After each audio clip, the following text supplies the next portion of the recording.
திருச்செந்தூர் கோயிலில் அமைச்சர் ரமேஷ் மாஸ்க் அணிந்து அதிரடியாக இன்று காலையில் ஆய்வில் ஈடுபட்டிருக்கிறார்.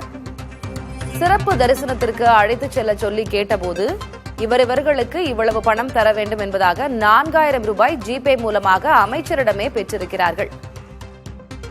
ஆய்வுக்கு பிறகு உரிய நடவடிக்கை எடுக்கப்படும் புகார்களின் மீது என்று அமைச்சர் ரமேஷ் தெரிவித்திருக்கிறார். தொடர்ந்து இதுகுறித்து கூடுதல் விவரங்களை வழங்குவதற்காக செய்தியாளர் சுடலைமணி செல்வன் இணைந்திருக்கிறார். செல்வா, என்ன நடந்தது இன்றைக்கு காலையில? அமைச்சர் அவருடைய யூசுவலா இருக்கிற வெள்ளை சட்டை அது மாதிரி இல்லாம ரொம்ப கேஷுவலா பக்தர் போல அங்க சென்றிருக்கிறார், மாஸ்க் அணிந்து சென்றிருக்கிறார். அங்க கோயில் நிர்வாகத்தில் யாரும் அவரை கண்டுபிடிக்கவில்லையா, இல்ல அமைச்சர் வருகிறார் அப்படின்ற தகவல் எதுவும் அவர்களுக்கு தெரிவிக்கப்படவில்லையா? அதிரடியான ஆய்வா? என்ன நடந்தது பின்னாடி?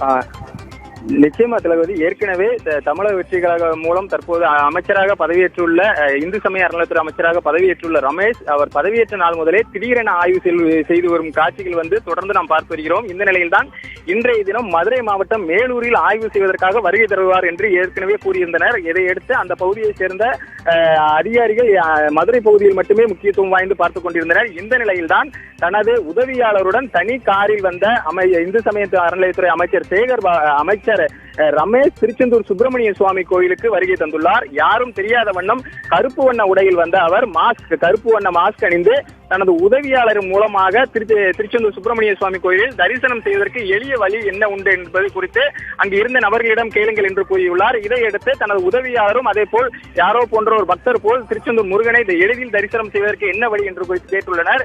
இதையடுத்து அவர் உடனடியாக அவரது உதவியாளரும் அங்கு சென்றுள்ளார். உதவியாளர் சென்று திருச்செந்தூர் முருகனை எவ்வாறு எளிதாக தரிசனம் செய்யலாம், நாங்கள் 4 பேர் வந்துள்ளோம், எப்படி தரிசனம் செய்வது என்று குறித்து கேட்டுள்ளனர். அப்போது அவர்கள் அங்கு இருந்த ஒரு திரிசுதந்திரர், ஐயரன கூடப்பெறும் திரிசுதந்திரர், ஒரு நபருக்கு 1000 ரூபாய் வீதம் நீங்க கொடுத்தால் 4 பேருக்கும் 4000 கொடுத்தால் உடனடியாக தரிசனம் செய்யலாம் என்று கூறியுள்ளனர். இதையடுத்து அவர் கூட இருந்தவர்கள் என்னிடம் காசு இல்லை, உதவியாளர் என்னிடம் காசு இல்லை, என்ன செய்வது என்று கேட்டுள்ளனர். நீங்க உடனே ஜிபே மூலமாக அந்த காசை அனுப்பி வையுங்கள், உங்களுக்கு உடனடியாக தரிசனம் செய்வதற்கு ஏற்பாடு செய்து தருகிறோம் என்று கூறியுள்ளனர். இதையடுத்து உதவியாளர் தனது ஜிபே மூலமாக 4000 ரூபாயை அந்த திரிசுதந்திரருக்கு அனுப்பி வைத்துள்ளதாக கூறப்படுகிறது.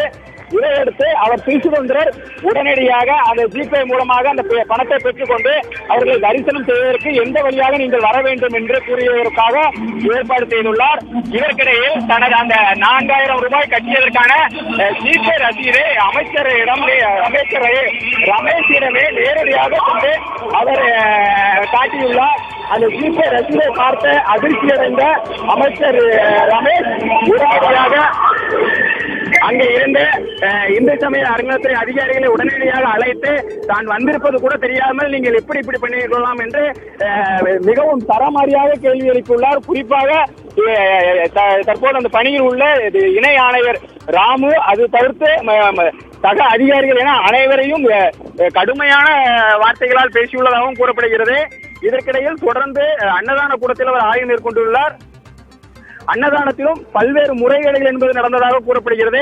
ஏற்கனவே அந்த பகுதியில் அன்னதான இதில் நின்று கொண்டிருந்த பக்தர்கள் மற்றும் அதிகாரிகளிடம் உணவு குறித்து பல்வேறு கேள்விகளை எழுப்பியுள்ளார். அதில் பல்வேறு கேள்விகளுக்கு அதிகாரிகளால் பதில் சொல்ல முடியாமல் திணறியுள்ளனர். இதையடுத்து உணவையும் அவர் அன்னதான கூடத்தில் நடக்கும் உணவையும் உண்டு ஆய்வு மேற்கொண்டுள்ளார். இதை தொடர்ந்து கோவில் இணை ஆணையரின் அலுவலகத்திற்கு சென்ற அவர் இந்த அன்னதான கூடம் மட்டுமல்லாமல் வரிசையில் நிற்கின்ற பொது தரிசன வரிசை, அதே போல் கட்டண தரிசன வரிசையான 100 ரூபாய் தரிசன வரிசை என பல்வேறு இடங்களில் முறைகேடுகள் நடந்திருப்பதை உடனடியாக கண்டறிந்து உடனடியாக 10க்கும் மேற்பட்ட இந்து சமய அறநிலையத்துறை அதிகாரிகளை உடனடியாக மன்னிப்பு கடிதம் எழுத சொல்லி கூறிய உடனடியாக அந்த மன்னிப்பு கடிதத்தையும் அங்கிருந்த அதிகாரிகள் உடனடியாக எழுதி அமைச்சரிடம் தற்போது வழங்கியுள்ளனர்.